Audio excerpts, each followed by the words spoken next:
Mesdames et messieurs, bonjour et bienvenue dans ce troisième numéro du CPS Info.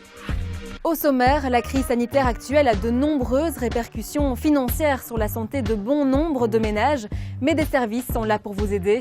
On poussera ensuite les portes du call center du CPAS, un call center qui reçoit aujourd'hui entre 650 et 700 appels par jour. On vous en parle avec le responsable Jean-Louis Lhôte. Et enfin, on terminera ce troisième numéro avec l'intervention de la nouvelle secrétaire générale Amélie Van Wiessen. Retard de paiement, accumulation de dettes non payées. Dans ces cas-là, il ne faut absolument pas hésiter à se faire aider. Le service de médiation de dettes du CPS de Schaerbeek est là pour toutes les personnes qui en ont besoin.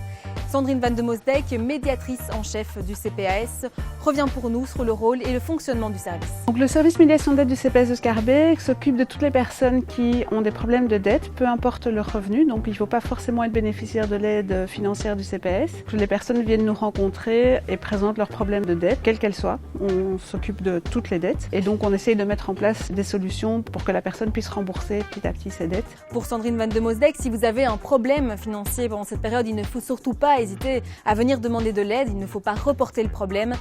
Des mesures sanitaires sont prises au sein du CPS de Schaerbeek pour vous accueillir en toute sécurité. Dans tous les bureaux d'entretien, il y a des plexiglas. On est censé recevoir avec nos masques. Les bureaux sont désinfectés après chaque passage. Donc, quand on est en permanence, par exemple, on reçoit une personne. Quand le rendez-vous est fini avec cette personne-là, qu'elle quitte le bureau, il y a le personnel de nettoyage qui passe pour pouvoir désinfecter totalement les bureaux. Et le CPS de Schaerbeek, c'est aussi un call center au plus proche des citoyens, comme nous l'explique son responsable Jean-Louis Lhôte. C'est un service qui s'occupe en gros de donner des rendez-vous, de renseigner les gens sur différentes choses comme le paiement, l'évolution de leur dossier, leurs demandes.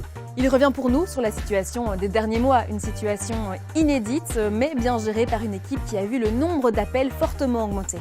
À partir du mois de juin, on est passé à plus de 20% d'appels supplémentaires. On a dû rassurer les gens, savoir s'ils allaient continuer à être payés. Et puis on a dû faire face aussi à une demande de personnes qui, du fait de la crise, se sont retrouvés sans emploi. On pense notamment aux SDF qui parfois travaillent en noir et qui du jour au lendemain, puisque la restauration a fermé, se sont retrouvés absolument sans rien. Donc on a créé pas mal d'urgence pour des colis alimentaires.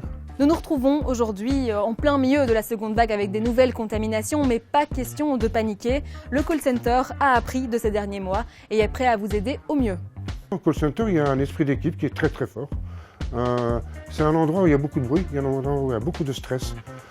Donc c'est un endroit où obligatoirement il doit y avoir beaucoup d'humour et beaucoup de manière pour un peu lâcher prise. On est très solidaires les uns des autres et de ce fait, oui, l'ambiance, comme elle est bonne, les gens s'y sentent bien.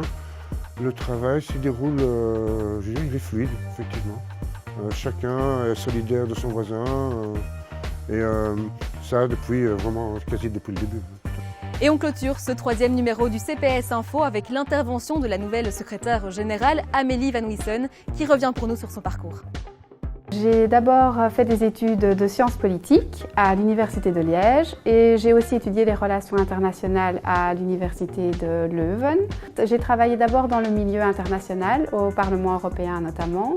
Et puis, il y a une dizaine d'années, j'ai commencé à travailler au CPS de Saint-Josse-Tenaude. J'avais envie d'un nouveau défi, un nouveau défi professionnel, maintenant que mes deux filles ont un peu grandi. Et donc, j'ai passé les examens ici pour pouvoir devenir secrétaire générale. Le tout premier défi que je me suis fixé, c'est d'assurer vraiment une unité et une collectivité au niveau du comité de direction. Puisque le comité de direction, c'est un organe très important pour travailler avec moi à la bonne gestion de l'administration. Donc à ce niveau-là, c'était très important pour moi de travailler avec l'ensemble des directeurs, d'apprendre à les connaître aussi et qu'ils me fassent part de leur expertise, de leur expérience et qu'on puisse aller ensemble vers un meilleur fonctionnement du CPAS. C'est la fin de ce troisième numéro du CPS Info. Merci beaucoup de nous avoir suivis. On se retrouve très bientôt pour un prochain numéro du CPS Info. D'ici là, prenez soin de vous et prenez soin des autres.